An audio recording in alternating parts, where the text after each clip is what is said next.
kabar horor.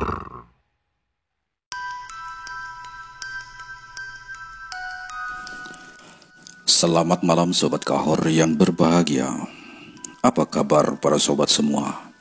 Baik yang ada di dalam negeri ataupun yang di luar negeri. Salam semuanya dari Bang Fawa. Malam ini Bang Fawa masih menceritakan lanjutan dari video sebelumnya. Kisah yang sangat mengerikan. Cerita malam ini sudah melangkah di episode terakhir. Ini adalah episode penutup. Semoga para sobat tidak kemana-mana dengan mendengarkan cerita yang sangat mengerikan ini. Dan mari kita ikuti kisahnya.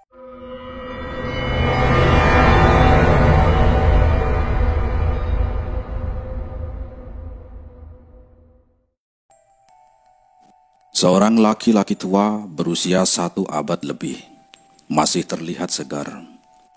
Sorot matanya tajam dengan telinga yang masih jelas untuk mendengar, dan langkah kaki tegap berjalan dengan bebatuan satu batang tongkat berkepala seekor ular naga. Kini, orang itu sedang lekat menatap ke arah si Dowi. Tangannya masih nampak kekar, mencengkram cangkir kopi. Dan dengan sedikit jumawa, Mbah Sudirat meneguk kopi yang masih panas itu. Hah, ini kopinya kok dingin Yondok? Ucap Mbah Sudirat sambil menyeka ujung bibirnya dengan ujung baju lengannya. Dowi yang melihat itu hanya tersenyum, seraya menuang kopi panas di atas piring kecil. "Masa sih kek?" jawab Haryati seraya mencelupkan ujung jari ke dalam cangkir miliknya. Dan kembali menarik telunjuknya, serta mengibas-ngibaskan jemarinya karena panas. Besok kalau balik lagi barangnya dibawa. Kakek sudah tua. Jangan sampai nasibmu sama dengan adikmu, ucap Mbah Sudirat yang ditujukan kepada cucunya itu. "Sudah Mbah, biar sama Mbah saja barangnya. Saya sudah gak ingin semua itu Mbah. Kalaupun nasib saya harus seperti Santi, ya gak apa-apa Mbah," jawab Haryati sang cucu itu dengan tegas. Mendengar jawaban cucunya yang seperti itu, Mbah Sudirat mukanya memerah dengan sorot mata tajam menatap Haryati cucunya. "Ya sudah, kalau itu keinginanmu, jangan menyesal nanti," jawab Mbah Sudirat seraya memberikan uang dan minta untuk dibelikan rokok pada Haryati. Dowi paham maksud dari Mbah Sudirat pada Haryati. Dan setelah Haryati pergi, dia memperingatkan si Dowi. "Jangan pengaruhi cucuku dengan ajaranmu. Dan lebih baik segera kamu jauhi Haryati, atau di antara kita ada yang mati," seru dengan tegas Mbah Sudirat. "Lah, apa hubungannya dengan saya Mbah? Saya bukan suami Haryati, dan saya tidak tahu apa-apa dengan semua ini," jawab si Dowi. "Aku tahu. Tapi kamu juga harus tahu kalau cucuku jatuh hati padamu. Sebelum sesuatu terjadi padamu, jauhi Haryati dan jangan sekali-kali lagi kamu pengaruhi dengan dalil-dalil agamamu. Biarkan Haryati seperti dulu. Yang dia tahu adalah apa yang kuajarkan padanya. Tuhanmu untukmu saja, dan aku juga sama punya Tuhan. Hanya Tuhan kita berbeda," Cetus Mbah Sudirat. Dowi pernah diberitahu oleh Haryati bahwa kakeknya adalah salah seorang pemuja penguasa pantai selatan. "Oh gini Mbah, sebelum saya berjumpa dengan cucunya Mbah, cucu Mbah sudah mengenal ajaran dan agama kami. Dan saya sama sekali tidak pernah mempengaruhi cucu Mbah dengan keyakinan saya," jawab si Dowi. Tak berselang lama Haryati telah kembali dari warung, dan Dowi segera berdiri dari tempat duduk setelah telinganya mendengar suara gema azan. Dowi pun langsung berpamitan meninggalkan mereka yang kini tengah terlibat dalam sebuah obrolan panjang. Setelah selesai salat Isya, Dowi segera mempersiapkan diri untuk berjaga-jaga dari serangan gaib milik Mbah Sudirat. Dengan sebotol air, Dowi menciprakan keempat penjuru kamar dengan air yang sebelumnya telah dia bacakan surah Yasin 7 Mubin. Surah Yasin 7 Mubin ini terkenal oleh para pengamal ilmu hikmah. Yasin 7 Mubin seringkali digunakan sebagai sebuah doa untuk membentengi diri, juga membalikkan serangan gaib berupa santet, teluh, guna-guna, sihir, juga semua tipu daya setan. Itulah setahu Dowi selama ini. Memakai Yasin 7 Mubin, sebagaimanapun ganasnya sebuah kiriman gaib, maka dengan izin Allah, semua serangan gaib niscaya akan berbalik kepada pengirimnya. Sampai tengah malam, tidak ada tanda-tanda dari serangan gaib yang dikirimkan oleh Mbah Sudirat. Sebuah suara yang keluar dari pukulan lonceng di salah satu pos ronda pun terdengar. Teng, teng. Pertanda pada waktu itu sudah pukul 2 dini hari. Dowi segera beranjak untuk pergi ke kamar mandi. Dan dengan khusyuk, dia membersihkan diri atau mandi, lalu menengadah ke langit. Semua terasa tenang. Masih belum terlihat tanda-tanda kiriman dari Mbah Sudirat. Dowi pun segera keluar dari kamar mandi yang terletak di luar rumah itu. Dan baru saja langkah kakinya mendekati ke arah pintu masuk kamar, sebuah suara seperti orang berdehem jelas terdengar.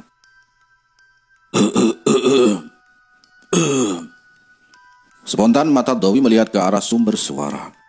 Dan kini tampak seorang laki-laki tua dengan berpakaian serba hitam dan ikat kepala hitam, tengah berdiri di tanah kosong sebelah rumah. Dowi segera melangkahkan kakinya untuk menghampiri sosok laki-laki tua itu. Assalamualaikum, Mbah. Salam si Dowi pada sosok laki-laki tua tersebut. Waalaikumsalam, jawab laki-laki tua tersebut sambil berjalan ke arah kursi di tanah kosong tersebut. Laki-laki tua itu segera duduk dan juga menggerakkan tangannya sebagai isyarat, mempersilahkan Dowi untuk duduk. Dowi pun duduk di hadapan seorang kakek tua dengan wajah yang begitu bersinar, yang sedari tadi terus tersenyum ke arah si Dowi. Penduduk kampung ini memanggil Mbah dengan panggilan Mbah Among Rogo. Mbah tinggal di sebelah utara masjid. Besok menjelang maghrib, datang ke tempat Mbah ya, ucap Mbah Among Rogo mengawali pembicaraan. Nggih, Mbah, insyaallah, jawab Dowi menganggukkan kepala. Mbah sengaja datang malam-malam begini untuk mengingatkanmu agar selalu berhati-hati bila berurusan dengan Sudirat. Semua warga kampung di sini tidak ada yang berani, apalagi berurusan dengan Sudirat, karena nyawa yang menjadi taruhannya. Cuma itu saja yang ingin Mbah sampaikan. Dan jangan lupa besok mampir ke tempat Mbah ya. Mbah mau pulang dulu, sebentar lagi azan subuh, ujar Mbah Among Rogo yang lantas berdiri. Dowi segera menyalami dan mencium tangan Mbah Among Rogo. Lalu Mbah Among Rogo pun berlalu, berjalan dalam gelap malam. Satu kokok ayam jantan mengagetkan si Dowi. Dan saat Dowi kembali menoleh Mbah Among Rogo, sudah tidak terlihat lagi.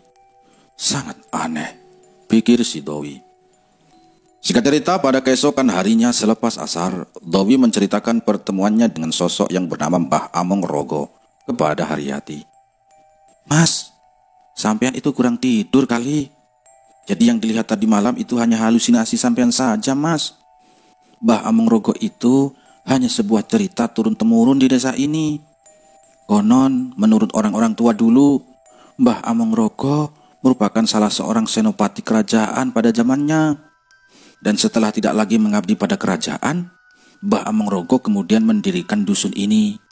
Mari saya antar ke kediaman Mbah Among Rogo, jelas si Haryati. Setelah berjalan tidak begitu lama, sampailah Dowi dan Haryati pada sebuah tempat yang dinaungi cungkup, dan penduduk sekitar menyebutnya dengan sebutan Kepunden.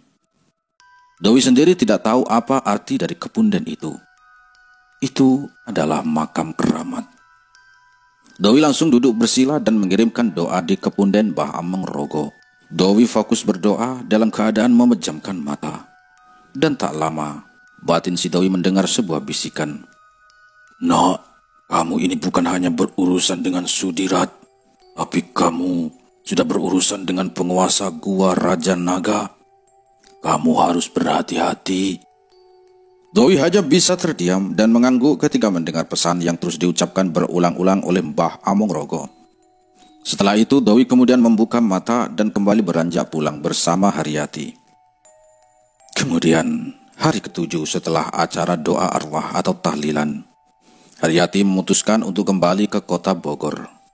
Semua barang-barang sudah masuk ke dalam mobil dan Haryati pun sudah berpamitan kepada semua saudara-saudarinya, juga berpamitan kepada Mbah Sudirat. Mbah Sudirat sendiri hanya memandangi mereka berdua yang akan pergi sambil terus mengetuk-ngetukkan tongkatnya ke atas tanah. Dowi segera menyalakan mesin mobil dan secara perlahan mobil pun berjalan. Baru saja keluar dari pekarangan rumah, dua buah suara bersusulan kemudian terdengar. Dad! Dowi berdiri kaget dan secara spontan berhenti, lalu turun memeriksa. Ya Allah! Batin si Dowi saat melihat dua ban belakang mobil ini meletus pecah. Ini tidak masuk akal, pikir si Dowi. Haryati akhirnya memutuskan untuk menunda kepulangannya dan menunggu keesokan harinya. Sudut mata si Dowi menangkap satu senyum sinis dari bibir Mbah Sudirat. Kemudian, singkat cerita malam itu, Dowi baringkan tubuhnya di atas kasur kamar belakang. Dowi mengingat-ingat semua kejadian tadi, juga tingkah pola Mbah Sudirat. Dan Dowi segera beranjak tatkala teringat petuah Mbah Among Rogo untuk selalu berhati-hati. Karena mungkin saja semua yang terjadi itu tidak lepas dari perbuatan Mbah Sudirat. Dowi pun kemudian mencipratkan air di keempat penjuri kamar. Setelah dibacakan Yasin 7 Mubin, Sri Hayati, adik nomor 5-nya Haryati, tiba-tiba pada tengah malam berteriak-teriak dan mengatakan bahwa dirinya diajak pergi oleh dua sosok wanita berkamben hijau. Sri Hayati sendiri sudah bersuamikan 4 orang dan semua suaminya meninggal. Begitu juga dengan keempat anaknya. Seperti halnya Haryati, Sri juga trauma dan pada akhirnya memutuskan untuk tidak bersuami lagi. Dan kini Sri mengalami kejadian yang sama dengan adiknya yang bernama Santi itu. Tapi Dowi berpikir ini adalah sebuah pancingan agar Dowi keluar dari benteng Yasin Mubin. Karena tumbal turunan akan minta persembahan setahun 1 nyawa. Dan mau tidak mau Dowi harus keluar untuk menghampiri Sri yang kini sedang kerasukan. Dengan mata kepala Dowi sendiri, Dowi melihat tubuh Sri yang kini sedang kaku di ruang tengah. Lidahnya terjulur seakan ada yang mencekiknya. Sedangkan kedua tangannya terlihat seperti sedang menahan cekikan. Dan mata batin Dowi melihat 2 ekor ular besar sedang membelit tubuh Sri. Lepaskan dia, aku yang sedang kalian cari, bentak Dowi sesaat setelah kedua mata dia terpejam. Bagus kalau kamu tahu, jawab salah satu dari keduanya. Kedua sosok ular itu pun kemudian melesat keluar menembus dinding. Dowi segera menyapukan kedua telapak tangannya pada wajah Sri, kemudian memintanya untuk kembali ke kamar. Dowi beranjak secepat mungkin untuk kembali ke kamarnya, duduk bersila sambil menutup mata, menfokuskan hati dan pikirannya. Lebih baik kalian kembali pada yang mengirim kalian, si tua bangka yang tak punya hati itu, bentak si Dowi. Kurang ajar, berani-beraninya kamu menyuruh kami untuk pulang, ha? Jawab sosok wanita yang bertubuh pendek yang dibarengi dengan sebuah desisan. Kalian bukan lawanku, suruh Sudirat yang berhadapan denganku. Kali ini Dowi memang sengaja bersikap jumawa sambil menyilangkan pedang Sir Yasin. Sinar perak yang berkelebat disertai dengan desisan angin dari setiap kibasan membuat nyali salah satu wanita siluman ular itu surut. Dia mundur selangkah ke belakang. Jangan takut, Rai. Anak manusia ini hanya menggertak kita, ujar salah satu wanita siluman ular yang bertubuh agak pendek sambil mengibaskan selendang hijau miliknya. Satu hawa dingin menyeluruh mengarah ke arah dada si Dowi, disusul oleh sebuah serangan yang sama yang datang dari sebuah kibasan pedang. 2 hawa dingin menyeluruh dari arah yang berbeda. Dowi segera memutar pedang Sir Yasin untuk menangkis 2 hawa dingin yang datang itu. Dah. 2 hawa dingin yang menyerang berbenturan dengan angin dari putaran pedang Sir Yasin. 2 wanita siluman ular itu pun saling beradu pandang melihat benturan itu yang kemudian disertai dengan anggukan kepala. Kedua wanita siluman ular kemudian merapatkan kedua telapak satu sama lain, disertai dengan sebuah teriakan. Kedua telapak yang bersatu kemudian dipukulkan ke arah Dowi, yang kemudian mengeluarkan sebuah lari sinar hijau. Dowi yang sudah waspada dengan segera memukulkan telapak tangannya ke atas tanah dengan energi surah Al-Zalzalah, disusul dengan pukulan Jibril untuk menyongsong lari sinar hijau yang menderu itu. Dua kekuatan pun saling beradu, yang kemudian menimbulkan gema membahana. Disusul sebuah guncangan yang dahsyat. Pukulan Zalzalah mengakibatkan dua wanita siluman ular terpental. Melihat itu, segera pedang Sri Yasin berkelebat. Lalu terdengar suara jeritan dari kedua wanita siluman itu. "Ah!" Seiring dengan menggelindingnya dua kepala wanita siluman ular itu. Setelah mengucap dan sujud syukur, Dowi segera memungut dua kepala dari wanita siluman, yang kini sudah berubah menjadi dua kepala ular biasa. Pagi-pagi sekali, Basudirat sudah duduk di kursi kayu di tanah kosong sebelah rumah. Jari-jari tangannya penuh dengan hiasan batu akik, juga sebuah gelang akar bahar dengan bentuk seekor naga, melilit di pergelangan tangannya yang tengah memegang cangkir kopi. "Mana itu sopir, Mundo?" tanya Basudirat pada Haryati yang sedang duduk menemaninya. "Bentar, Dok panggilkan, Bah," jawab Haryati sembari beranjak. Dowi yang sedari tadi menyaksikan dari balik jendela langsung keluar dari kamar dan melangkah lewat pintu belakang. Sementara Haryati lewat pintu depan. "Assalamualaikum, Bah." Salam si Dowi. Jawab ketus Basudirat. Dowi segera duduk di hadapan Basudirat. Aroma darah begitu kentara tercium di hidung Dowi yang keluar dari badannya. Orang seperti Basudirat yang bersekutu dengan siluman ular memang bisa dikatakan jarang sekali tersentuh air. Jadi, jangankan untuk bersuci, kadang mandi pun belum tentu 1 bulan sekali. "Kamu siapa namanya, Le?" tanya Mbah Sudirat. "Saya biasa dipanggil Uwi, Mbah, alias Dowi," jawab si Dowi sambil menyebutkan nama panggilannya. "Oh, gitu toh. Mana anak buahku? Kamu apakan? Kok nggak ada yang pulang?" Mbah Sudirat kembali bertanya. Maksud Mbah, anak buah yang mana? Saya kok tidak mengerti, Mbah," jawab si Dowi. "Kamu itu pura-pura bodoh. Dan jangan main-main. Cepat kembalikan ular-ular itu." Kali ini Mbah Sudirat berbicara tanpa basa-basi lagi. Maaf, Mbah, mereka sudah pulang. Tinggal kepalanya yang saya kubur di bawah pohon mangga itu," jelas Dowi sambil menunjuk ke arah pohon mangga dengan ibu jarinya.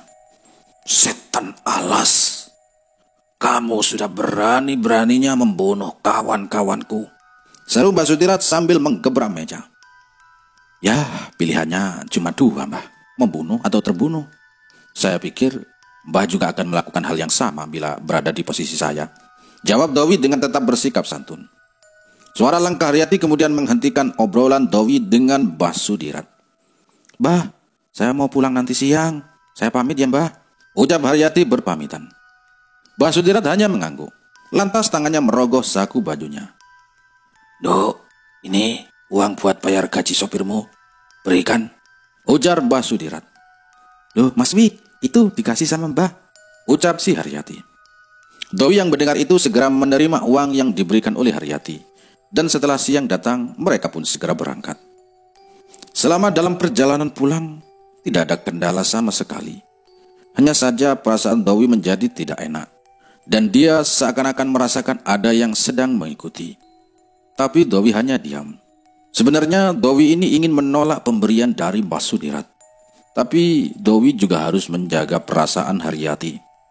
Setibanya di rumah, setelah semua barang-barang bawaan masuk ke dalam, mereka disambut oleh anak-anak yatim piatu, juga anak-anak terlantar yang selama ini ditanggung kehidupannya oleh Haryati, menyalami Haryati dan Dowi. "Ti, ada kain hitam yang gak kepake?" tanya si Dowi. Lisa, tolong ambilkan kerudung mama yang warna hitam ya sayang," ucap Haryati pada Lisa, anak angkatnya yang berusia 10 tahun. "Ya, Ma," jawab Lisa seraya berlari menuju kamar Haryati. Dan tak lama kemudian datang dengan membawa sebuah kerudung berwarna hitam, lalu menyerahkan kepada Haryati. "Ini, Mas, tapi ngomong-ngomong buat apa sih, Mas?" Tanya Haryati dengan sedikit heran. Buat ini, Ti. Jawab Dowi sambil menunjukkan uang yang diberikan oleh Mbah Sudirat. Loh. Maksudnya apa, Mas? Tanya Haryati heran mengernyitkan dahi. Maaf ya, Ti. Ini hanya sekedar berjaga-jaga. Mbah Sudirat termasuk orang yang kikir, seperti yang sampean katakan. Mas merasa ini ada sesuatu yang tidak bisa Mas jelaskan. Jawab si Dowi. Jelaskan saja, Mas. Biar aku juga paham maksud dari si mbahku. Balas si Haryati. Gini, Ti. Biasanya para pemuja siluman ular atau orang yang melakukan pesugihan siluman ular akan memberikan sesuatu benda berupa apa saja, termasuk uang. Ya, dan uang itu sebagai tanda bahwa orang yang akan menjadi tumbal adalah pemegang uang itu. Biasanya uang itu sudah diritualkan terlebih dahulu, lalu memberitahukan pada siluman ular untuk mengambil tumbal yang sudah ditandai dengan uang yang sudah diritualkan tadi. Tapi sebelumnya, Mas minta maaf ya, Ti. Jelas si Dowi kepada Haryati. Enggak apa-apa, Mas. Aku sudah tahu kok dengan apa yang dilakukan oleh simbahku. Hal ini justru membuatku lebih yakin untuk mengakhiri semuanya. Jawab Haryati, dan belum kering mulut Haryati berucap. Dari dalam kamarnya terdengar suara.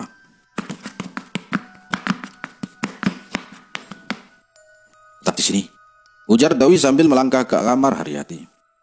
Dowi memperhatikan secara seksama, dan suara itu terdengar dari dalam lemari. Dowi segera meminta Haryati untuk masuk, dan kemudian Haryati membuka lemari tersebut. Ternyata kedua keris dan kotak kayu sudah berada dalam lemari. Sungguh sangat mengerikan. Loh, kok bisa ya, Mas? Haryati terheran-heran. Ya bisa, kan ini bukan kejadian pertama kan? Jawab Dowi sambil kembali duduk dan melipat uang dari Mbah Sudirat dan membungkusnya dengan kain hitam. Dowi tahu bahwa Mbah Sudirat akan menjadikan si Dowi sebagai tumbal untuk menambah kekayaan dan juga ilmunya. Dowi pun merasakan kehadiran sosok yang akan membawanya sebagai tumbalnya itu. Bloro Ireng namanya. Dia tertawa panjang. Sesaat setelah Dowi memfokuskan hati dan pikiran dan berada di dimensi lain. Bloro Ireng adalah seekor ular berwarna hitam yang mungkin besarnya sama dengan batang pohon kelapa. Sosok itu datang dengan niatan ingin membawa si Dowi. Sosok ular hitam utusan dari Gua Raja Naga. Lokasi Gua Raja Naga sendiri terletak berseberangan dengan Pulau Nusa Kambangan dan terdapat di Pulau Jawa. Malam ini Bloro Ireng mendesis. Tubuhnya membentuk lingkaran dengan kepala yang terus bergerak maju mundur, seakan siap menyerang. Dowi tahu utusan Gua Raja Naga bukan seperti suruhan Mbah Sudirat yang bisa dikalahkan dengan mudah. Lalu dengan tiba-tiba tubuh ular itu menerjang si Dowi.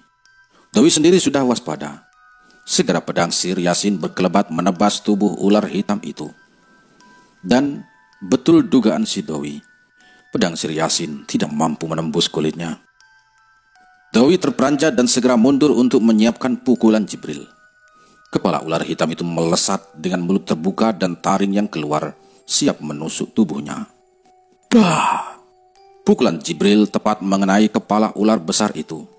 Dan yang terjadi, kepala ular itu hanya berhenti sejenak saat terhantam pukulan Jibril. Lalu selanjutnya kembali menerjang. Dowi merasakan tubuhnya begitu sesak saat ular itu mulai melilit tubuhnya. Dowi hanya memejamkan mata, kembali menyatukan hati juga pikiran. Sebagai manusia yang tiada daya dan upaya, jika malam ini Gusti Allah berkehendak, maka tak ada siapapun yang mampu menghalanginya. Dan upaya terakhir si Dowi tiada lain hanyalah berdoa, meminta pertolongannya. Di saat-saat terjepit dan tersudut itu, Dowi mulai sempat berpikir bahwa yang dia lawan ini baru utusannya saja. Apalagi jika Dowi harus melawan Nyimas Agung, penguasa Gua Raja Naga. Mulut ular itu terbuka lebar, dan Dowi masih hanya bisa pasrah dengan mata terpejam. Tapi kemudian, sesosok bayangan putih berkelebat cepat. Sosok yang berselempangkan kain dengan wajahnya yang bersinar. Sosok itu kemudian tersenyum kepada Dowi. Belum, ujar pelan sosok itu. Belum saatnya kamu pergi, Wi. Lanjut suara sosok itu begitu penuh wibawa. Sebuah gerakan tangannya terlihat memukul ke arah kepala ular yang kini tengah bersiap untuk melahap kepala Dowi. Doi merasakan belitan ular itu kemudian melonggar, dan ular itu seakan menunduk pada sosok yang berselempang kain itu. Sampaikan salamku pada ratumu, Nyi Mas Agung, dan bebaskan anak ini. Salam dariku, aku Bumi Tatar Kulon. Jawab kakek tua berselempang kain putih itu. Doi yang mendengar percakapan itu kemudian mengernyitkan kening ketika sosok itu memperkenalkan dirinya. Aku Bumi Tatar Kulon. Siapa sebenarnya sosok kakek-kakek yang menyebut dirinya sebagai Paku Bumi Tatar Kulon itu ya? Batin si Doi penasaran. Ular sebesar pohon kelapa itu pun tiba-tiba pergi begitu saja. Doi yang melihat hal itu untuk sesaat hanya bisa terdiam, masih tidak percaya. Rasa sesak dalam rongga dadanya pun hilang. Dan setelah merasa lega, Doi segera menyalami dan mencium tangan kakek tua yang berselempang kain putih itu. Kamu mau tanya siapa aku kan? Tidak perlu tahu siapa aku. Aku datang karena diminta oleh leluhurmu yang merupakan abdi dalam. Dan aku hanya ingin mengingatkanmu bahwa kamu tidak akan pernah bisa mengalahkan utusan Gua Raja Naga. Kalau hanya mengandalkan semua yang kamu miliki, dia hanya bisa dikalahkan dengan... Jelas kakek tua itu berhenti. Dengan apa kek? Tanya Doi semakin penasaran. Dengan asma 4 nabi yang diibaratkan lautan, maka semua ilmumu adalah ikan-ikannya. 4 asma nabi itu yang ingin aku berikan padamu, agar kamu bisa bebas dari kejaran siluman ular. Ucap kakek Paku Bumi sambil membisikkan asma 4 nabi. Terima kasih ya kek. Ujar si Doi sambil merapatkan kedua telapak tangan di depan dada. Gabungkan asma 4 nabi dengan asma telaga Al-Kautsar. Insya Allah, kamu bisa terbebas dari ular itu. Mungkin saat ini dia melepaskan dirimu karena melihatku. Tapi suatu saat, pasti akan datang untuk kembali menjemputmu. Leluhurmulah yang meminta aku untuk menyelamatkanmu. Wangsa Direja pun tak akan mampu berbuat banyak ketika harus berhadapan dengan penguasa Gua Raja Naga. Hanya itu yang bisa aku berikan padamu. Lah suatu saat, jika kamu datang berziarah ke makam leluhurmu, kamu akan tahu siapa aku. Aku harus pulang sekarang. Jaga dirimu baik-baik. Wassalamualaikum. Ucap kakek Paku Bumi itu, dan seketika dia menghilang. Kedua matanya Doi tak melihat lagi wujudnya. Waalaikumsalam kek. Jawab si Doi. Singkat cerita, atas petunjuk seorang ulama, Haryati pun kemudian menjual semua hartanya. Dan tidak sedikit menyedekahkan hartanya di jalan Tuhan. Semua ini dilakukan untuk menebus dosa-dosanya yang hampir seumur hidupnya bersekutu dengan jin atas ajaran mbahnya yang bernama Sudirat itu. Ada sebuah kejadian yang cukup aneh menurut si Doi, di mana salah satu ruko milik Haryati yang disewakan selalu mengorbankan penyewanya dengan cara-cara yang sepele, sehingga ruko itu tidak ada lagi yang mau menyewa. Bahkan dijual dengan harga yang terbilang cukup murah pun tetap tidak laku-laku. Hingga pada suatu hari, ada seorang pemuda yang bernama Asep yang hendak menyewa ruko tersebut. Haryati pun menceritakan semua yang terjadi dengan ruko tersebut dan meminta Asep untuk mencari tempat yang lain. Tapi Asep tetap bersikeras dengan nada sombong. Asep menceritakan asal-usulnya. Dia kekeh ingin menyewa ruko tersebut. Kang Asep nggak perlu nyewa, pakai saja. Tapi jangan menyalahkan dan menuduh saya yang lain-lain ya jika terjadi sesuatu. Saya sudah mengingatkan Kang Asep sebelumnya. Apapun yang terjadi, semua resiko ditanggung sendiri ya, ujar si Haryati.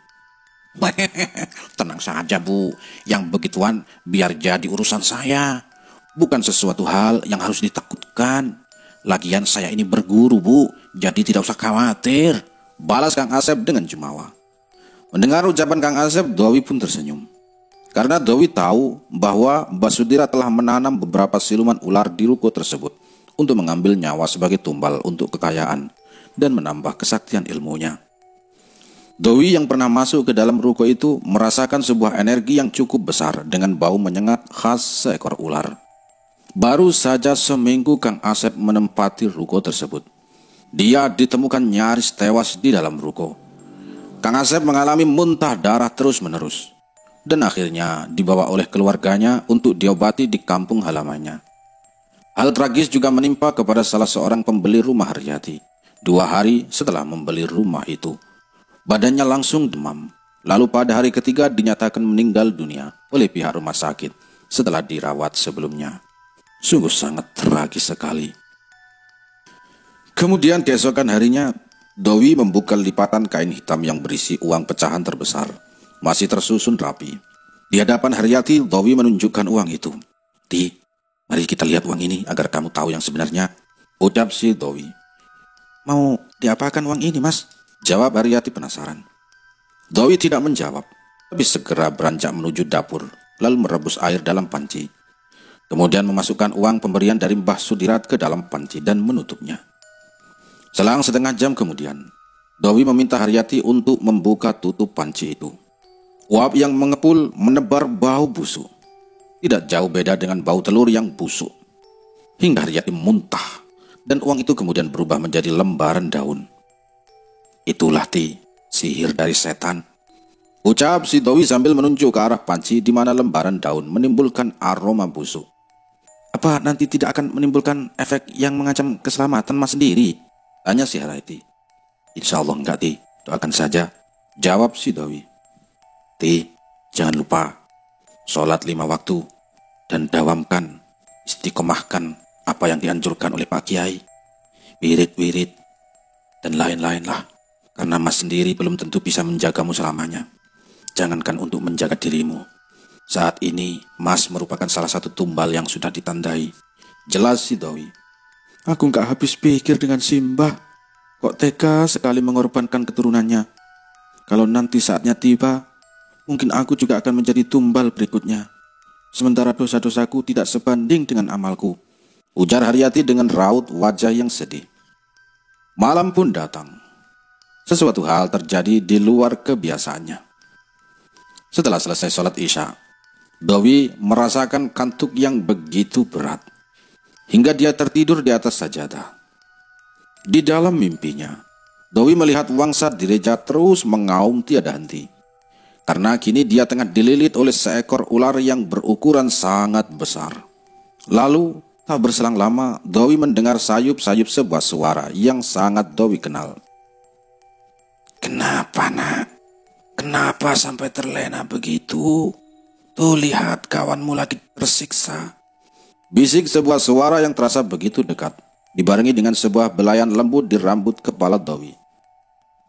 Nek." Dowi pun langsung berteriak dan langsung terbangun. "Ya Allah!" seraya mengusap wajah dan merasakan suasana hati yang tidak enak. "Terjadi sesuatu pada Wangsa Direja," gumam si Dowi. Dowi segera duduk bersila, menyatukan hati dan pikiran, larut dalam kebesaran nama Tuhan. Dan wush! Dowi tengah berada di dalam dimensi dunia lain. Ternyata benar, Wangsa Direja tengah dibelit oleh sebuah ular hitam yang begitu besar. Auman Wangsa Direja terdengar begitu lemah. Melihat hal itu, Dowi tidak ingin kehilangan Wangsa Direja. Secepatnya Dowi membaca asma 4 nabi dan doa telaga Kausar. Sebuah hawa yang begitu sejuk menerpa Dowi, disertai dengan sebuah cahaya ungu yang mengitari tubuhnya, lalu menyebar menyelimuti tubuh ular hitam yang kini tengah membelit Wangsa Direja. Secara perlahan-lahan ular itu melonggarkan belitannya, lalu tubuh ular itu seakan menjadi cahaya ungu. Ular hitam itu mundur beberapa meter, lalu merubah wujudnya.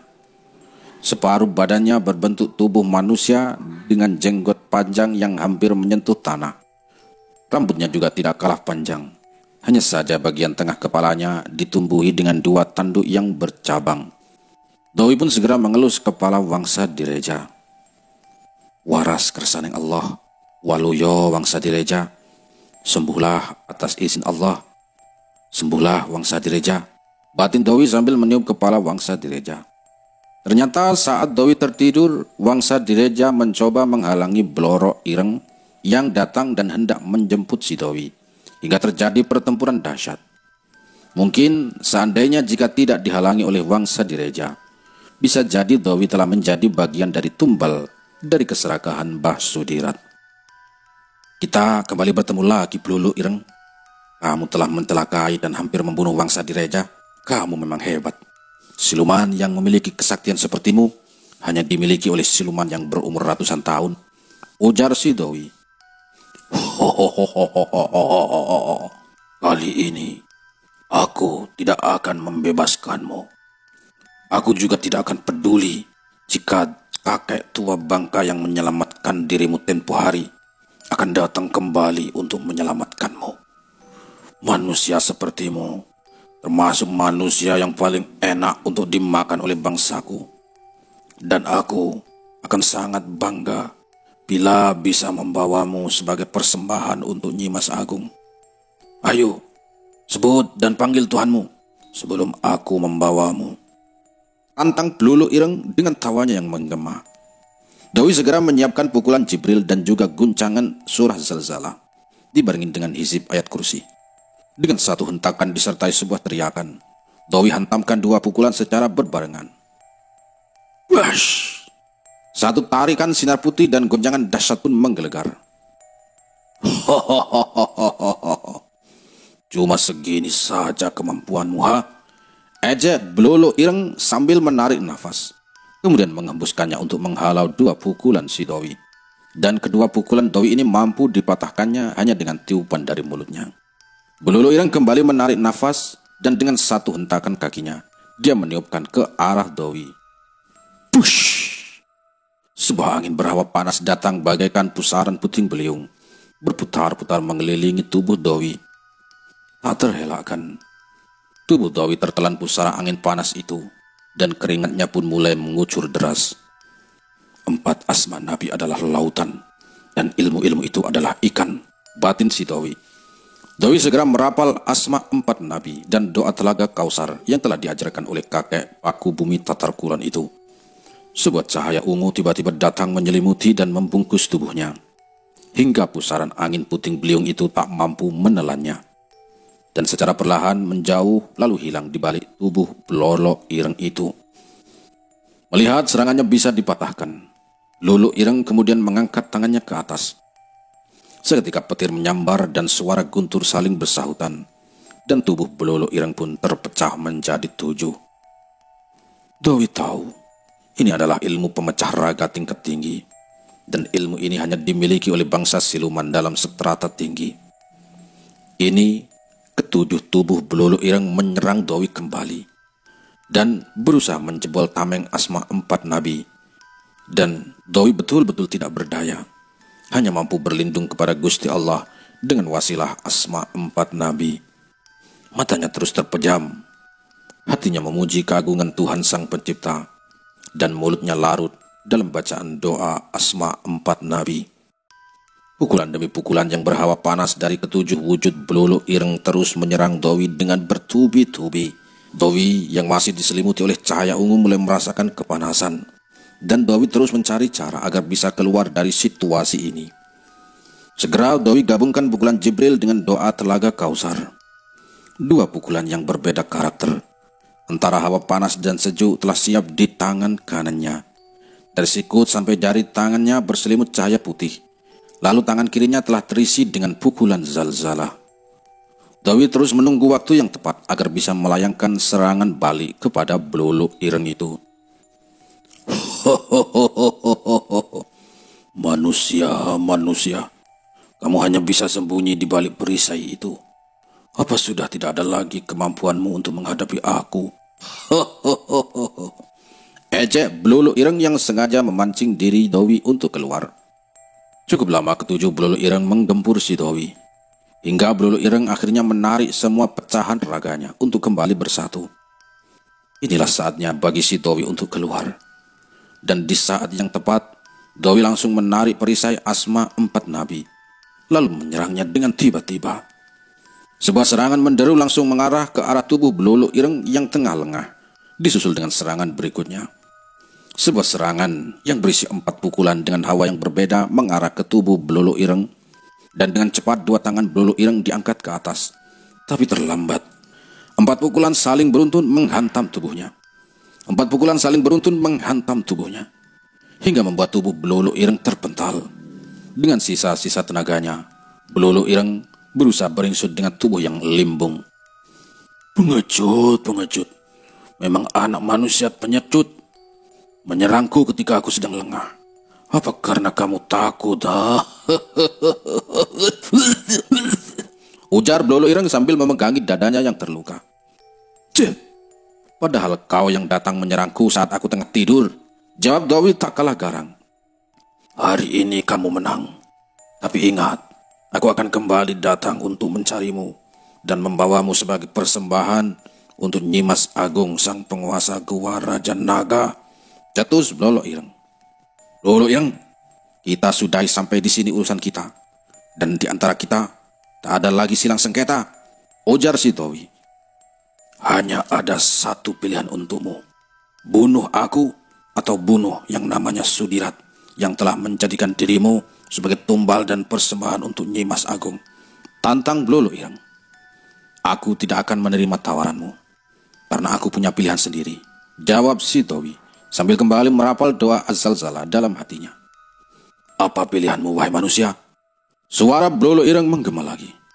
Mengirimmu kembali pada penguasa Raja Naga sebagai bentuk perlawananku, jawab si Dowi seraya memukulkan telapak tangannya. Tubuh Blolo Ireng yang limbung semakin terhuyung-huyung. Paduan 4 asma Nabi dengan doa Telaga Kausar membentuk cahaya ungu, membungkus tubuhnya, lalu terbang ke arah selatan. Setelah berbagai kejadian yang menimpa, baik itu gangguan yang terjadi kepada beberapa pembeli harta kekayaannya Haryati, dan juga pertempuran Dowi dengan Blolo Ireng yang hampir saja merenggut nyawanya, Dowi kemudian diminta oleh Haryati untuk kembali mengantarkannya kembali ke kampung halamannya, dan Dowi pun mengiyakan permintaannya. Semua barang-barang sudah berada di dalam mobil. Dowi kembali menanyakan untuk memastikan Haryati tentang kesiapan mental juga fisiknya itu. Apa benar kamu sudah siap lahir batin? Tanya si Dowi. Siap mas. Mas sendiri sudah siap? Tanya balik Haryati. Ya, ini sebuah resiko dari apa yang kita jalani. Hanya dengan kembali ke Gua Raja Naga, semoga semuanya akan kembali seperti sedia kala, jawab si Dowi. Oh iya mas, gimana Mas Wi bisa melepaskan diri dari tumbal mbahku itu? Tanya Haryati penasaran. Dowi menarik napas dalam-dalam sebelum menceritakan semua kejadian itu, tentang bagaimana pertempurannya melawan Blolo Ireng yang hampir saja merenggut nyawa si Dowi. Mendengar semua cerita Dowi, Haryati hanya bisa terdiam, menunduk dengan perasaan bersalah. Maaf ya Mas Wi, gara-gara aku Mas jadi ikut terseret dalam semua ini, yang bahkan taruhannya adalah nyawa Mas sendiri, ucap si Haryati. Ini semua sudah menjadi resikoku ketika aku memutuskan untuk membantumu. Aku sudah memikirkannya. Kamu gak usah khawatir, Ti. Insya Allah Gusti Allah akan membantu kita, jawab Dowi dengan pandangan tetap lurus ke depan memegang setir mobil.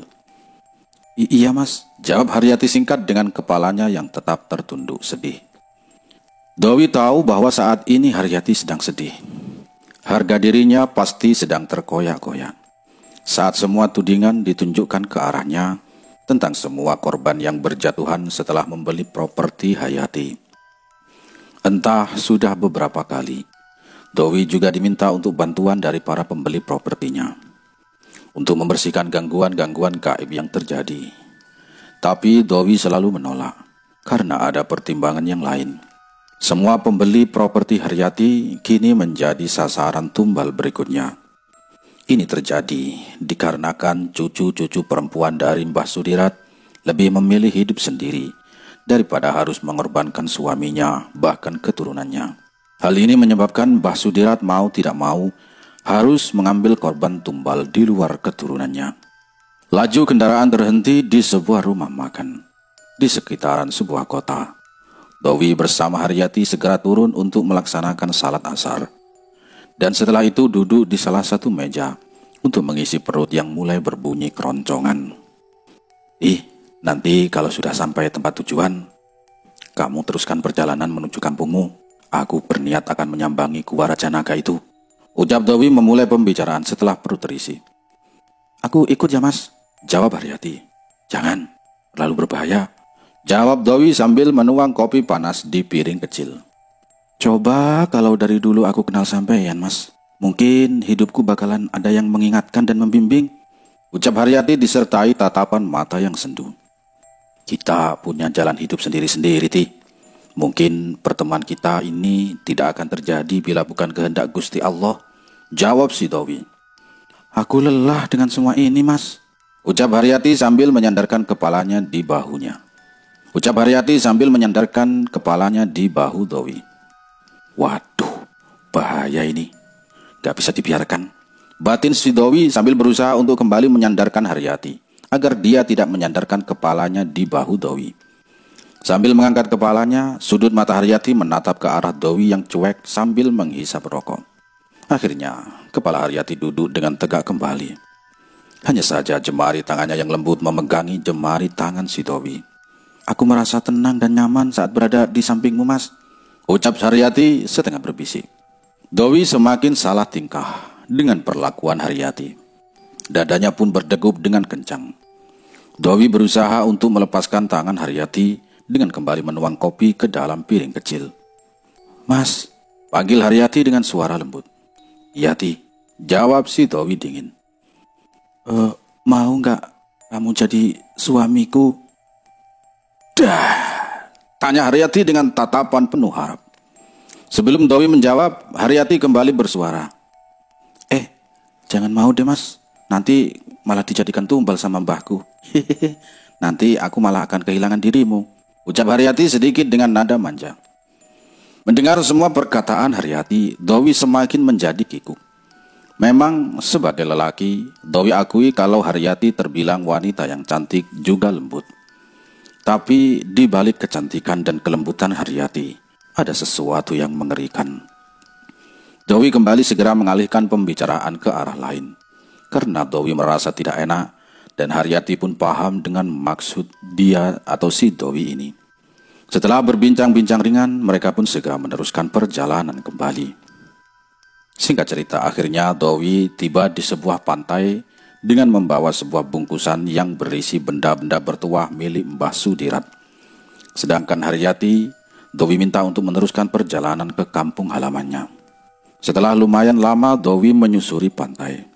Akhirnya Dewi menemukan sebuah lubang gua, dan dia yakin jika itu adalah Gua Raja Naga. Untuk menemukan gua ini tentu tidak sembarangan. Tidak akan bisa orang biasa menemukannya. Seolah-olah gua ini terlindungi dengan pelindung tak kasat mata. Hanya orang-orang dengan niatan tertentu atau mempunyai kemampuan tertentu saja yang bisa menemukannya. Dewi berjalan dengan pelan, selangkah demi selangkah sambil mengamati sekitar. Dan tiba-tiba saja Dewi merasa pundaknya ditepuk dari arah belakang. Sontak Dewi kaget dan langsung berbalik, karena sebelumnya Dewi tidak merasakan kehadiran seorang pun. Kamu mau ngalap berkah, Tole? Tanya seorang lelaki yang kemudian mengaku sebagai juru kunci Gua Raja Naga. Oh, saya hanya ingin menikmati alam saja, Pak. Tidak ada maksud untuk ngalap berkah di sini, jawab Dewi sambil menggelengkan kepala. Kamu jangan bohong. Aku sudah dibisiki, Le, bahwa akan datang satu orang yang akan melakukan tirakat di sini. Dan aku percaya kalau orang itu adalah kamu. Aku lihat-lihat juga, kamu ini kayaknya bukan penduduk sini kok, ujar juru kunci itu. Hebat juga, dia bisa menebak tujuanku, gumam si Dewi dalam batin. Jangan heran, aku tahu maksudmu yang sesungguhnya. Dan aku harap kamu untuk membatalkan niat sebelum semuanya terjadi. Masih ada waktu untuk mengurungkan semuanya, dan kamu akan selamat.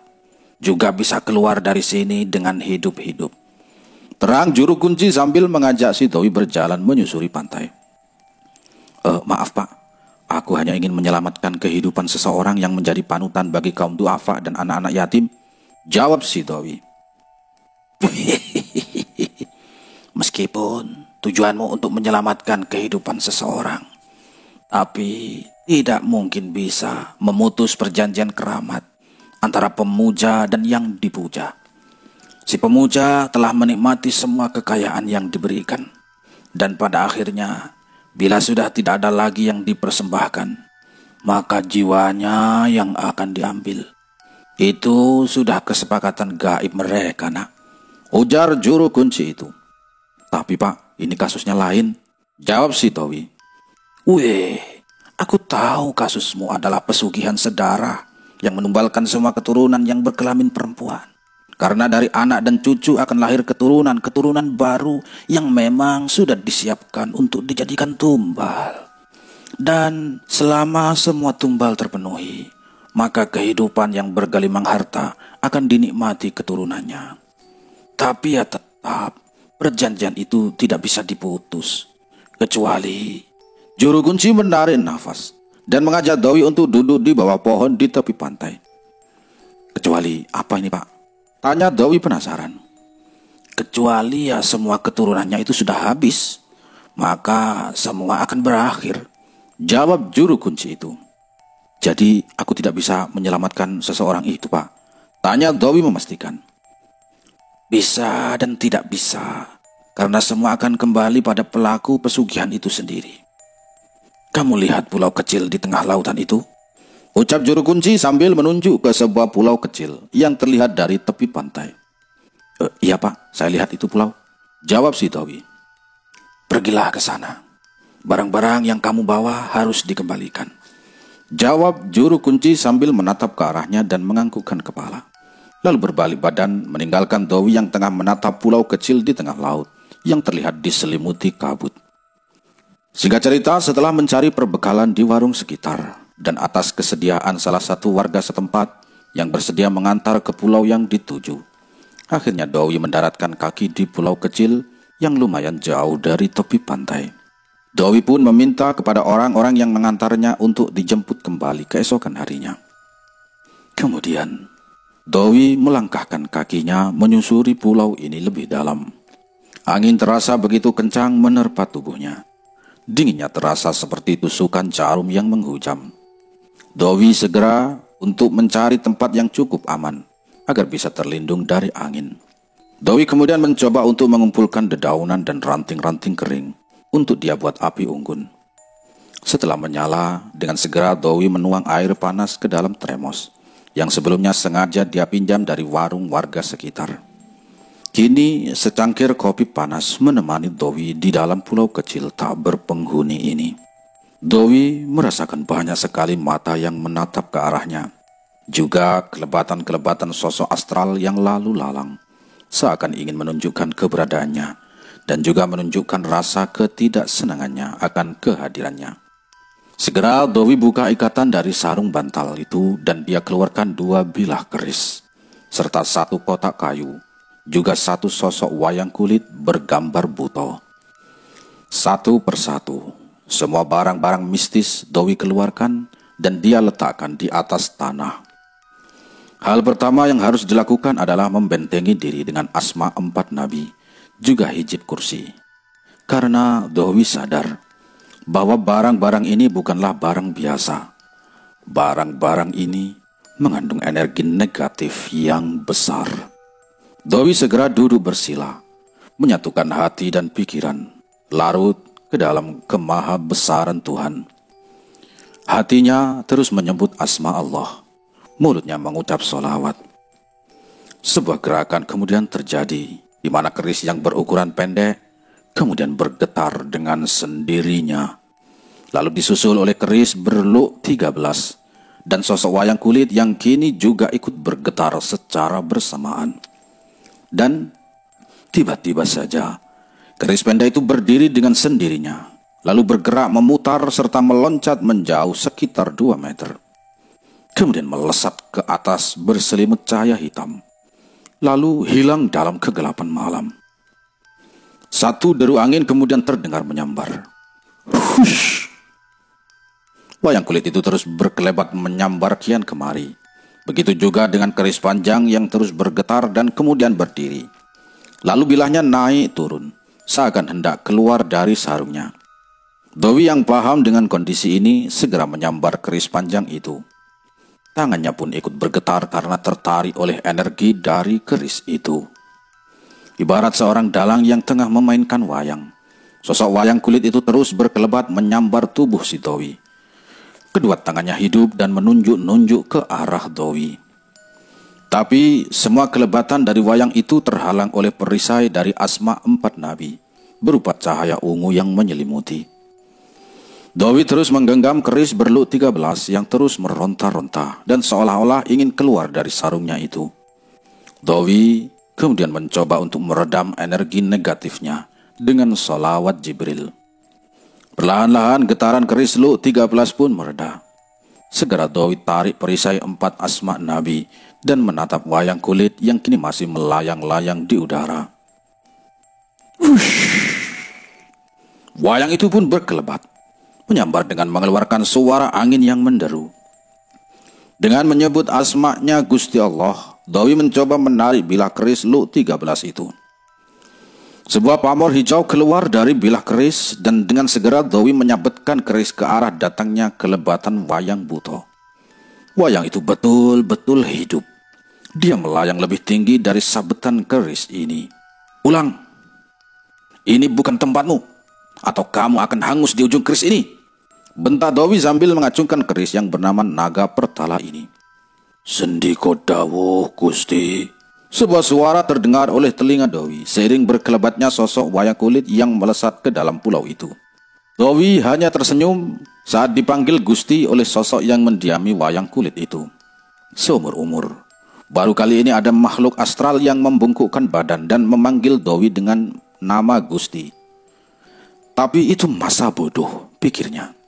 Segera Dowi memasukkan kembali bilah keris dan menancapkannya di atas tanah. Di sisi lain suara getaran semakin terdengar kencang dari kotak kayu. Bahkan kini tidak hanya bergetar, kotak kayu itu juga berputar dan terbalik-balik dengan sendirinya. Dowi sebenarnya tahu bahwa Bathara Karang yang ada di dalam kotak kayu itu sedang berusaha untuk keluar. Dia berusaha untuk menjebol kunci gaib yang Dowi pasang. Dengan menyebut nama Tuhan yang Maha Pengasih dan Penyayang, sedikit bergetar tangan Dowi ketika akan membuka kotak kayu tersebut. Dan dengan cepat menggenggam sosok Bathara Karang ketika kotak kayu itu telah terbuka sepenuhnya. Bathara Karang adalah jenglot seukuran boneka kecil. Tingginya kurang lebih setinggi bungkus rokok. Dua tangannya dilipat di depan dada dengan kuku yang panjang, juga sepasang taring. Separuh badannya berwujud ular dengan rambut yang panjang dan berwarna putih.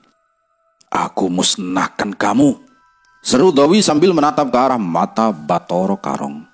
Mendengar ucapan Dowi, mata Bathara Karang tiba-tiba bersinar dengan warna merah menyala. Tubuhnya menggeliat hebat, seakan ingin keluar dari genggamannya. Dengan mulut yang terbuka lebar dan dua taring runcing seakan ingin menggigit Dowi.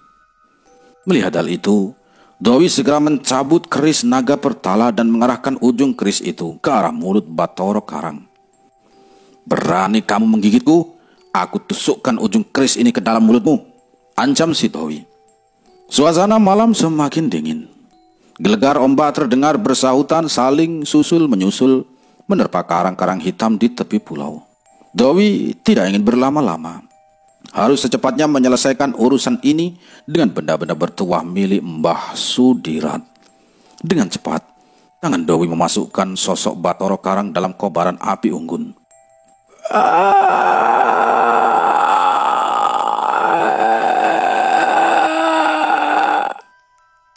Sebuah jeritan menyayat terdengar oleh batin Dowi.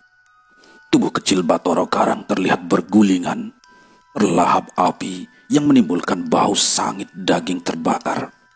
Asal dari api, kembali ke api, ucap Dowi sambil menyandarkan punggungnya di batu hitam yang terdapat di situ. Dowi kemudian bangkit untuk meraih termos air panas, karena hawa malam itu begitu dingin menusuk tulang, dan kembali dia tuang air panas ke dalam termos.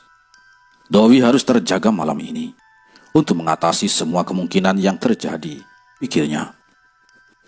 Dalam kegelapan malam, dari kejauhan, beberapa pasang mata seakan-akan terus memperhatikan Dowi. Dowi mencoba bersikap tenang sambil terus berzikir dan tetap memperhatikan sekeliling. Satu cahaya hijau melesat dari dalam pulau mengarah ke arah Dowi yang tengah duduk bersila. Kita bertemu lagi di sini, hai manusia. Cetus satu suara yang merupakan suara seorang manusia. Satu sosok tubuh berkemban dengan hiasan selendang hijau di kepalanya tiba-tiba telah berdiri di hadapan Dowi. Nyimas Pandansari, gumam si Dowi. Iya, aku Nyimas Pandansari yang kamu bakar, jawab Nyimas Pandansari sambil menunjuk ke arah kobaran api unggun itu. Jadi Nyimas Pandansari lah yang bersemayam di dalam tubuh Bathara Karang, batin si Dowi. Selendang hijau milik Pandansari dikibaskan. Sebuah hawa dingin yang lembab menerjang ke arah Dowi. Dowi sudah pernah merasakan bertempur dengan Nyimas Pandansari sebelumnya. Saat benteng Dowi ditembus oleh 4 helai rambutnya yang berubah menjadi 4 ekor ular hijau. Dan di pulau ini kembali Dowi bertemu dan terlibat pertempuran secara gaib dengan sosok Nyimas Pandansari. Dowi tidak boleh main-main atau lengah sedikit pun, karena Dowi pernah merasakan kekuatan energi Nyimas Pandansari yang membuat kedua telinganya mengeluarkan darah. Kibasan selendang yang mengeluarkan hawa lembab, kini Dowi halau dengan asma 4 nabi yang berenergi semua. Benturan 2 energi ini tidak menimbulkan ledakan, tapi membuat tulang belulang terasa menggigil hingga terasa ke dalam sumsum. Gigi Dowi gemeretak menahan dingin, perut mual dan dada yang begitu terasa sesak. Nyimas Pandansari pun sepertinya merasakan hal yang sama dengannya, karena tubuhnya terlihat meneteskan keringat berbau amis, layaknya seekor ular. Mulut mendesis dengan lidah bercabang, dan 2 bola mata berwarna merah tidak lepas menatap ke arahnya. Di saat yang bersamaan, Dowi dan Nyimas Pandansari sama-sama menghentakkan kaki, dan yang terjadi selanjutnya, 2 tubuh sama-sama terjengkang, berguling di atas tanah. Beberapa pasang mata yang sedari tadi memperhatikan Dowi dari dalam gelap serentak keluar saat menyaksikan tubuh Nyimas Pandansari bergulingan.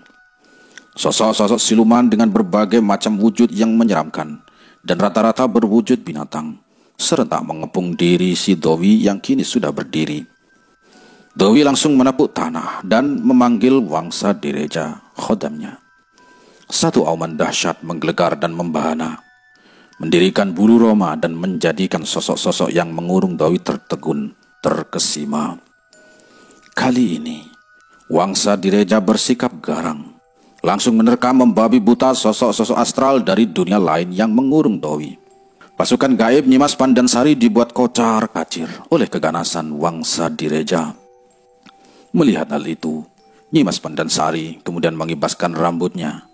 Dan sesaat kemudian rambut dari Nyimas Pandansari berubah menjadi ular yang rata-rata berwarna hijau dengan mata merah darah. Dowi yang melihat hal itu segera merapal sir Yasin dan beberapa doa yang biasa dia gunakan. Dengan sebuah gelengan kepala Nyimas Pandansari membuat melesat beberapa ekor ular di kepalanya yang mengarah pada titik-titik mematikan di tubuhnya.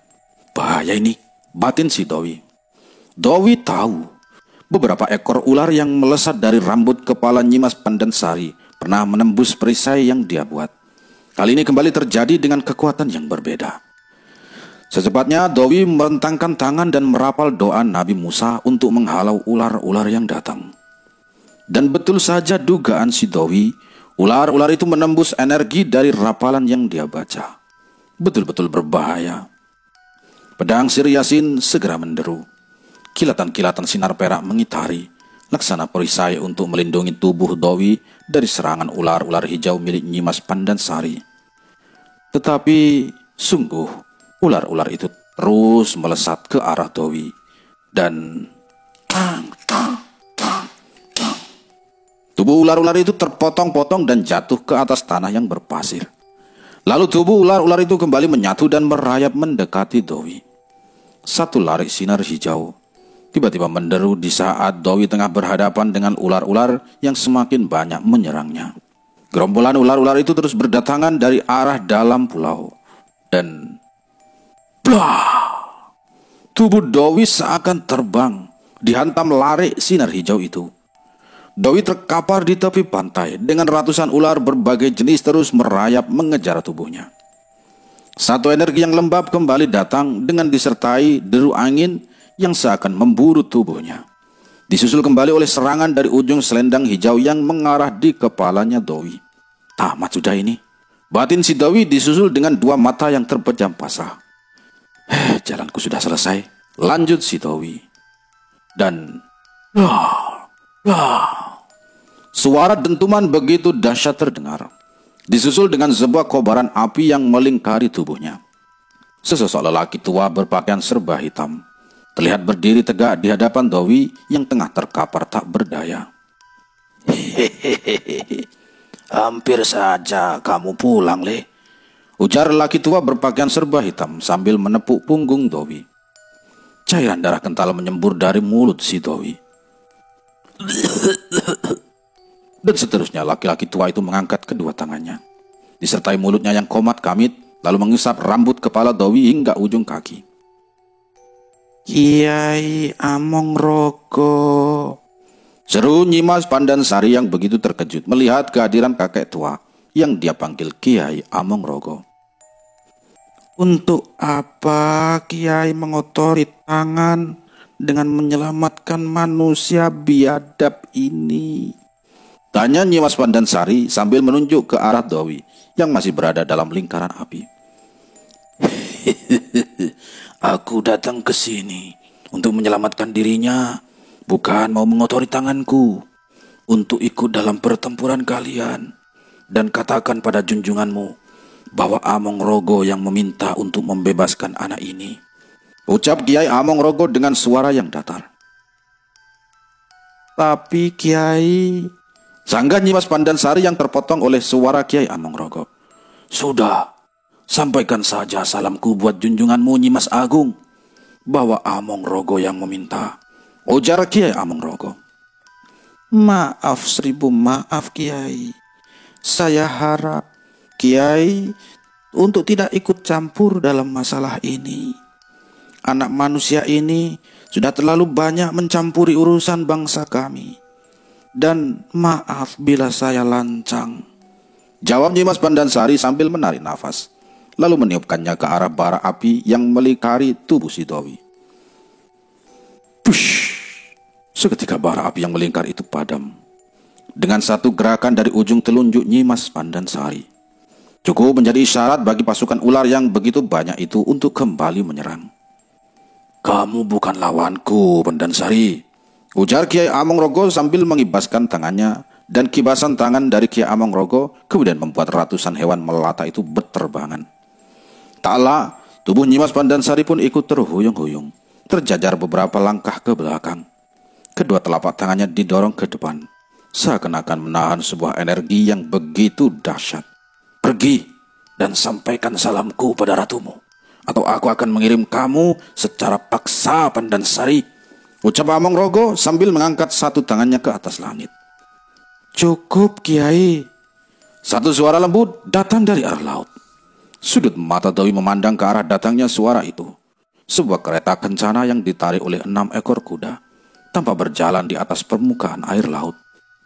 Nyimas Agung, sahut Nyimas Pandansari sambil menundukkan kepala dan merapatkan telapak tangannya ke dada. Dari pinggir pantai yang berjarak hanya beberapa meter dari garis pantai berpasir, kereta kencana itu kembali berhenti. Satu sosok perempuan cantik berkamben hijau tampak tersenyum ke arah Kiai Amongrogo. Maafkan kelancangan abdi dalamku Kiai, ucap wanita cantik yang memakai mahkota dan berkamben warna hijau itu. Atas namaku, sudi kiranya Nyai membebaskan anak ini, pinta Kiai Amongrogo. Kiai, kita sudah lama saling mengenal, dan di antara kita tidak ada silang sengketa. Tentu saja untuk menjaga hubungan baik kita, anak manusia itu akan bebas sebagai persembahan, dan biarkan dia mengurus urusannya dengan abdiku Sudirat. Dan saya harap cukup kali ini saja Kiai mengotori tangan dalam urusan mereka. Biarkan mereka menentukan hidupnya masing-masing. Karena siapapun yang telah melakukan perjanjian denganku di atas altar persembahan, selayaknya dia harus membayar dengan nyawa. Begitu juga dengan orang-orang yang menghalangiku. Tapi untuk menghargai Kiai, untuk kali ini saja, saya maafkan anak manusia itu. Tapi ini yang terakhir. Semoga Kiai bisa mengerti. Jelas Nyimas Agung panjang lebar. Baiklah Nyai, sesuai permintaanmu, aku tidak akan ikut campur. Begitu juga dengan dirimu, agar tetap menjaga kebersihan tanganmu dalam masalah ini, jawab Kiai Amungrogo. Saya sepakat dengan Kiai untuk sama-sama tidak mengotori tangan kita. Dan terima kasih Kiai sudah bersudi sowan dan memberi pelajaran untuk abdi dalamku. Saya mohon pamit Kiai, ucap Nyimas Agung dibarengi dengan sebuah kabut putih yang menutup jarak pandang. Dewi berusaha untuk bangkit dan duduk bersila. Sekelilingnya kembali hening. Hanya terlihat kegelapan yang menyelimuti. Deburan ombak bersahutan, angin yang berhembus dingin kembali menusuk Dewi. Dewi kembali ke balik batu dan mencoba untuk menikmati secangkir kopi. Dan tepat di hadapannya, dalam kegelapan, sepasang mata terang mengawasi Dewi. Sangat jelas, satu auman kerinduan dari Wangsa Direja. Dewi menatap sepasang mata itu dan bergumam, Wangsa Direja, kamu telah menjaga ragaku. Semburat fajar pagi mendelisik hitam, dengan perlahan-lahan menikam malam, menidurkan sang rembulan dalam peraduan. Sesaat kemudian sinar hangat mentari menyapa. Dari sisi pulau, Dewi melihat sebuah kapal pancung mendekat. Dan seorang nelayan terlihat melambaikan tangannya ke arah Dewi. Kapal pancung itu kemudian merapat di tepian pulau. Saya itu ragu mau ke sini atau tidak nak sebenarnya, ucap Pak Darmo, salah satu warga sekitar yang menjemput Dewi pagi itu. Loh, ragu kenapa Pak? Jawab Dewi sambil menyodorkan satu cangkir kopi panas. Mas, jarang sekali loh ada orang yang berani masuk ke dalam pulau ini. Lah masnya malah bermalam di sini. Jawab Pak Darmo sambil meniup-niup permukaan cangkirnya yang masih terlihat mengepulkan uap panas. Pulau ini termasuk dan sering digunakan oleh orang-orang untuk ngalap berkah Mas. Atau ya mencari ilmu dengan bersemedi. Kadang juga mereka tak pernah kembali atau bisa keluar dari pulau ini. Hal ini yang membuat saya tadinya tidak yakin Mas, ucap Pak Darmo sambil kedua matanya mengitari sekeliling. Gak ada apa-apa Pak. Kan saya cuma di sini, gak masuk ke dalam. Saya juga cuma ingin berbaur dengan alam saja. Gak punya maksud apa-apa Pak, ujar Dewi sambil meneguk hangatnya kopi, disusul dengan mengepulnya asap rokok. Setelah menghabiskan kopi dan berkemas-kemas, juga membersihkan semua alat-alat, Dewi melangkah menyusul Pak Darmo yang sudah menunggu di atas perahu. Tapi tiba-tiba saja ada sesuatu yang terasa menimpuk punggung Dewi. Dewi yang merasakan hal itu refleks membalikkan tubuhnya. Dewi tercengang dan kaget. Keris Lu 13 sudah berdiri dan bergoyang-goyang. Oh, kamu, gumam Dewi sambil kembali membalikkan badan dan melangkah. Baru saja 3 langkah, punggung Dewi kembali tertimpuk sesuatu. Dan kali ini terasa agak keras. Kamu mau ikut ya? Ya sudah, ayo, batin Dewi sambil meraih keris itu dan memasukkannya ke tempat semula saat dia membawanya. Kembalikan lagi keris naga pertala setelah urusanmu selesai. Sebuah suara terdengar dengan jelas oleh si Dewi. Entah siapa. Dewi melanjutkan langkahnya menaiki kapal pancung bersama Pak Darmo untuk kembali pulang. Singkat cerita, kemudian Haryati telah menunggunya dan Dewi segera memasuki mobil. Di dalam mobil, Dewi langsung tertidur karena saking lelahnya dengan kejadian luar biasa yang dia alami. Dewi pun terbangun sesaat ketika mobil yang dia tumpangi sudah sampai di depan rumah Haryati. Dewi segera menuju kamar belakang yang memang sudah disiapkan untuknya. Sesaat setelah berbincang-bincang dengan Haryati, Dewi segera membuka pintu kamar. Dan saat kedua kakinya sudah melewati kusen daun pintu, sebuah energi yang begitu besar seakan mencekik lehernya. Ya Allah, batin si Dawi. Dawi memegangi lehernya yang seakan ada yang menjeratnya dengan tali. Napasnya semakin sesak. Dawi mencoba untuk memejamkan mata. Dalam pikirannya berkelebat sebuah bayangan. Seekor ayam jantan tergantung di kusen pintu. Lidah ayam itu keluar. Kakinya meronta berusaha untuk lepas. Dan satu sosok perempuan tua dengan memakai baju compang-camping terlihat tertawa terkekeh-kekeh.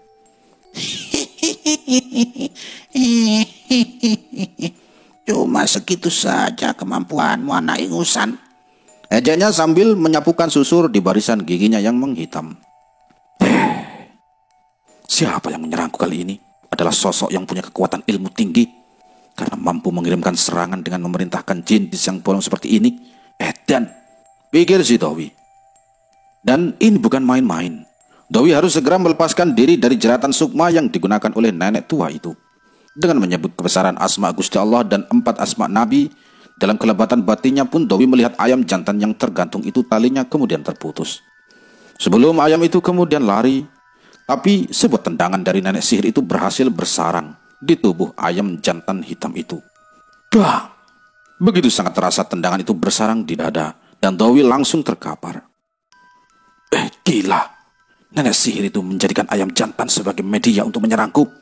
Batin Dawi seraya bangkit dan secepatnya bersila, memejamkan mata, menyatukan hati dan pikiran, larut dalam kebesaran asma Sang Pencipta.